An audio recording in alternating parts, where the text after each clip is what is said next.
तीन टकली बहुएं। शांति की आदत थी, वो सभी का बहुत मजाक उड़ाती। एक दिन उसके दरवाजे एक साधु बाबा आते हैं, जिनके बाल लंबे लंबे होते हैं। बेटी, बाबा भूखा है, कुछ खाने को दे दे। हाँ बाबा आई, खाने को तो बनाया है लेकिन अपने लिए, आपके लिए तो ये ब्रेड है, ले लो। बेटी, बाबा रोटी खाना चाहता है। वो क्या है ना, सुबह से भिक्षा नहीं मिली, 2 रोटी तो बना दे। हाँ हाँ जरूर बना देती, ससुर है ना आप मेरे। वैसे बाबा, बालों में कौन सा तेल लगाते हैं जो इतने लंबे काले और घने बाल हैं? पहले राज बताओ, फिर मैं रोटी बनाती हूँ। बाबा को शांति की बात पर गुस्सा आ जाता है। तू बाबा का मजाक उड़ा रही है? जा, मैं तुझे श्राप देता हूं कि तू गंजी हो जाएगी। शांति बाबा की बात पर जोर जोर से हंसती है। श्राप? अरे श्राप तो ऐसे बोल रहे हैं जैसे भगवान हो। अरे इतनी ही बात पूरी हो जाती है तो भूखे क्यों घूमते हो? रोटी मांग लिया करो ना। मूर्ख लड़की, तू तो मजाक उड़ाने से बाज ही नहीं आ रही। मैं तुझे और श्राप देता हूं कि तेरे घर में जो भी औरत आएगी सब गंजी हो जाएगी। बाबा वहां से चला जाता है और शांति के बाल धीरे धीरे झड़ने शुरू हो जाते हैं और एक दिन तो वो पूरी टकली हो जाती है और वो अपने पति से कहती है, हाय रे, इस शहर का पानी भी ना कितना गंदा है। एक मेरे मायके का पानी था जिससे नहाने से बाल ही बाल लहराते थे, और एक तुम्हारा शहर। गंजी हो गई हूं मैं। अरे पर मैं ठीक हूं, मेरे 3 लड़कों के बाल ठीक है, एक तेरे ही बाल कैसे चलेगा? बात तो कोई और लगती है।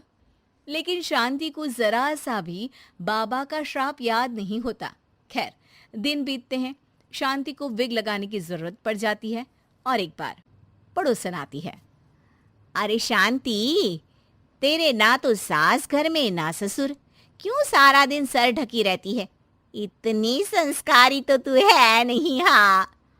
अरे क्या बताऊं, पूरे बाल झड़ गए, टकली हो गई हूं मैं, टकली।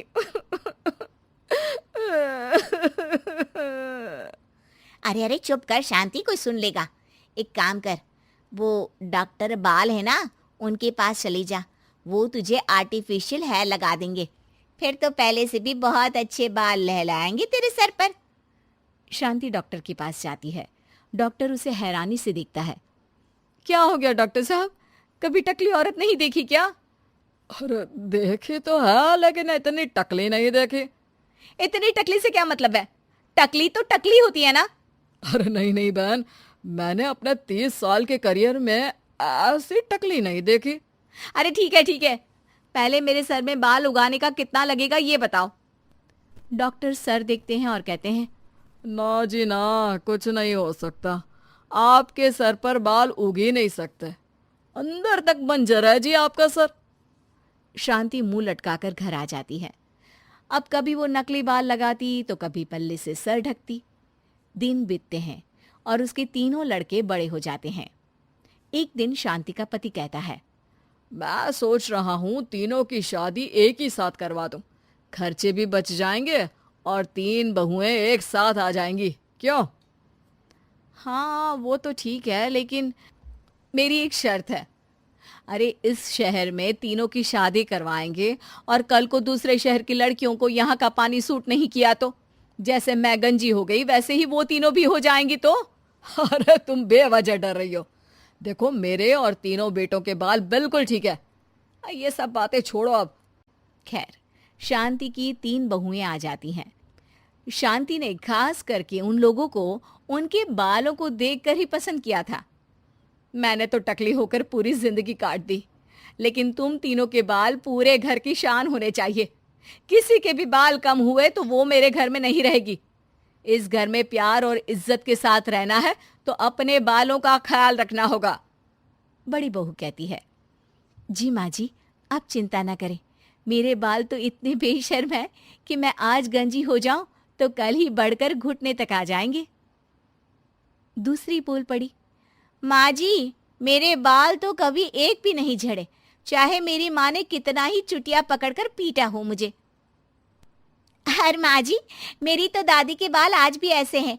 माँ के तो आपने देख ही लिए हैं, मेरे बाल की तो बिल्कुल ही चिंता न करें आप। शांति भी बहुओं के लंबे काले घने बाल देखकर खुश रहती। लेकिन ये क्या, माँ जी हाय रे, मेरे बाल के तो गुच्छे गुच्छे निकल रहे हैं। शांति हैरान रह जाती है कि ये क्या, पर फिर भी बाबा की बात उसे याद ही नहीं आती कि इस घर की किसी भी औरत के सर पर बाल नहीं होंगे। ऐसे ही दूसरी और फिर तीसरी बहू के बाल भी झड़ने लगते हैं। शांति सर पकड़कर बैठ जाती है। अरे शांति, क्या हो गया? अब क्यों परेशान दिख रही हो? अरे क्या बताऊं, पहले मैं टकली हो गई, अब मेरी तीनों बहुएं भी टकली होने वाली है। देख शांति, अब तो मामला कुछ और दिख रहा है। कहीं कभी किसी ने तुझे कोई श्राप तो नहीं दिया? अब शांति का माथा ठनकता है और उसे वो बाबा याद आ जाते हैं। अरे हाँ हाँ, वो बाबा आए थे 20 साल पहले। फिर शांति उसे सारी बात बता देती है, लेकिन उसके 2 ही दिन में उसकी बाकी की तीनों बहुएं भी गंजी हो जाती हैं। हाय रे, पापा ने कहा शादी करवा दी, मैं तो गंजी हो गई। ये सब सासू माँ को मिले उस श्राप के कारण है। और कैसे हम लोगों को बोल रही थी बाल नहीं तो घर पे रहने नहीं देंगी। अरे केस कर दो ऐसी औरत पर। तीनों टकली बहुएं शांति के पास जाती है और उसे भला बुरा कहती है। माफ कर दो, क्या करूं अब मैं? तभी वहां पड़ोसन आ जाती है। मुझे उस बाबा की कुटिया मिल गई है, कल सुबह तुम चारों तैयार रहना। अगली सुबह चारों पड़ोसन के साथ बाबा की कुटिया पर जाती है। ये टकली औरतें कहाँ मेरी कुटिया में घुसी आ रही हैं? बाबा जी, आप तो ज्ञानी, परम ज्ञानी हैं, फिर क्यों हम लोगों का मजाक उड़ा रहे हैं? ये शोभा नहीं देता आपको। तो क्या तुझे शोभा देता था, जो आज से 20 साल पहले तूने मेरा मजाक उड़ाया था? पापा मुझे माफ कर दो, मैंने तो जैसे तैसे जिंदगी काट ली, लेकिन इन बच्चियों का क्या कसूर है? मेरी सजा इन्हें ना दे।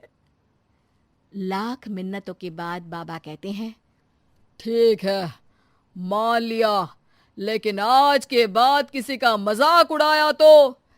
नहीं नहीं बाबा जी, मैं तो किसी का मजाक नहीं उड़ाती हूँ, मेरे तो संस्कार ही ऐसे नहीं है। हाँ बाबा जी, किसी ज्ञानी बाबा का मजाक उड़ाना तो बहुत बड़ा पाप है। तीसरी भी बाबा से माफी मांगने लगती है। बाबा, मैंने अपनी पूरी जिंदगी ऐसे ही निकाल दी है, प्लीज अब मेरे बाल भी मुझे